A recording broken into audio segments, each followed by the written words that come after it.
Social మీడియాలో మీ సైతాన్ సైన్యం చేత నా క్యారెక్టర్ అసాసినేట్ చేశారు. ఇది నేను మాట్లాడితే అది పర్సనల్ అవుతుందా? నన్నే కాదు కదా, ఎంతమంది మహిళలను, మిగతా లీడర్ల భార్యలను కూడా, వాళ్ళ ఇంట్లో ఆడవాళ్ళను కూడా మీరు అనలేదా?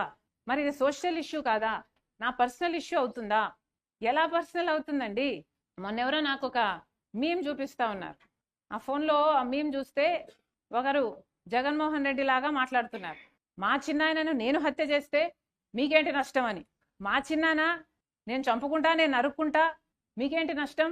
నా చెల్లి నేను ఎత్తిన పెట్టుకుంటా, లేకపోతే క్యారెక్టర్ అసాసినేట్ చేస్తా, మీకేంటి నష్టం? నా తల్లి కోర్టు కీడుస్తా, మీకేంటి నష్టం? మా నాన్న సిబిఐ ఛార్జ్ షీట్లో చేరుస్తా, మీకేంటి నష్టం? మా చిన్నానా, మా చెల్లి, మా అమ్మ, మా నాన్న నేనేం చేసుకుంటే మీకే అని అడుగుతున్నారు జగన్ రెడ్డి క్యారెక్టర్. ఏమనాలి? ఇది పర్సనలా? మీది sick mindset. That's what it is. వీళ్ళకి నేను చెప్పాల్సిందల్లా, నేను పర్సనల్గా మాట్లాడటం లేదండి. వాస్తవం ఏమిటి అంటే జగన్మోహన్ రెడ్డి గారు క్రెడిబిలిటీని కోల్పోయారు, విశ్వసనీయతను కోల్పోయారు. దాన్ని మాత్రమే ఎత్తి చూపుతున్నాం. నేను కాంగ్రెస్ పార్టీ అధ్యక్షురాలన్న సంగతి నాకు చాలా బాగా గుర్తుంది. ప్రభుత్వ వైఫల్యాలను, చంద్రబాబు గారి వైఫల్యాలను, అలాగే అవసరమైతే ఇంతకు ముందు ప్రభుత్వ వైఫల్యాలను మాట్లాడాల్సిన అవసరం నాకుంది. నా విధి. నేను మాట్లాడతా. ఎంతవరకు మాట్లాడాలో అంతవరకు నేను మాట్లాడాలి. అది నా విధి. ఇంకా దాన్ని మీరు పర్సనల్ అంటే నేను చేయగలిగింది ఏం లేదు. That's your problem, not my. మేము వితండవాదం చేయటం లేదు, అదే చెప్తున్నా నేను. సబ్జెక్ట్ ఉంది కాబట్టే మాట్లాడుతున్నాం. అవినీతి చేసింది మీరు, అక్రమాలు చేసింది మీరు, మీ అవినీతిని బయట పెడుతున్నాం అంతే. తప్పంతా మీరు చేసి దాని గురించి మాట్లాడినందుకే మా మీద అంత కోపం అయితే ఇంకా ప్రజలకు మీ మీద ఎంత కోపం ఉండాలి? అందుకే కదా మీకు 11 ఇచ్చింది.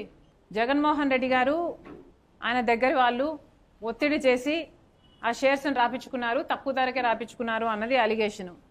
ఇదే డిట్టో అలిగేషన్ కృష్ణపట్నం పోర్టుకు కూడా ఉంది. అతి తెలివిగా మాట్లాడారు. దీన్ని అతి తెలివి అనుకుంటున్నారో, అప్పుడు ముఖ్యమంత్రిగా ఎవరున్నారో 2021లో అందరికీ తెలుసు, మీకు కూడా తెలుసు. మరి ఎవరున్నారో తెలియనట్టు ఆ పేపర్లలో చీఫ్ మినిస్టర్ ఆఫ్ ఆంధ్రప్రదేశ్ అని వాళ్ళు పేర్కొంటే ఇక జగన్మోహన్ రెడ్డి గారు కాక ఎవరవుతారు? దీన్ని మీరు అతి తెలివి అనుకుంటున్నారో లేక వెటకారం అనుకుంటున్నారో మాకు తెలియదు, కానీ ఇది మాత్రం వెర్రితనంలాగా అనిపిస్తుంది. ఈ వెర్రివాడ 5 సంవత్సరాలు మన రాష్ట్రాన్ని పాలించింది అని ప్రజలు అనుకోగలరు. జాగ్రత్త. ఇంత అవినీతి జరిగినా కూడా ఈ డీల్ గురించి, ఈ డీల్ని రద్దు చేయటం గురించి ఇంతవరకు ఆంధ్ర రాష్ట్ర ప్రభుత్వం అంటే ఇప్పుడు చంద్రబాబు గారు ముఖ్యమంత్రిగా ఉన్నారు, ఒక్క మాట కూడా మాట్లాడటం లేదు. జగన్మోహన్ రెడ్డి గారు ముఖ్యమంత్రిగా ఉండి చంద్రబాబు గారు అప్రూవ్ చేసిన పవర్ డీల్స్ అన్నీ క్యాన్సిల్ చేయటం జరిగింది.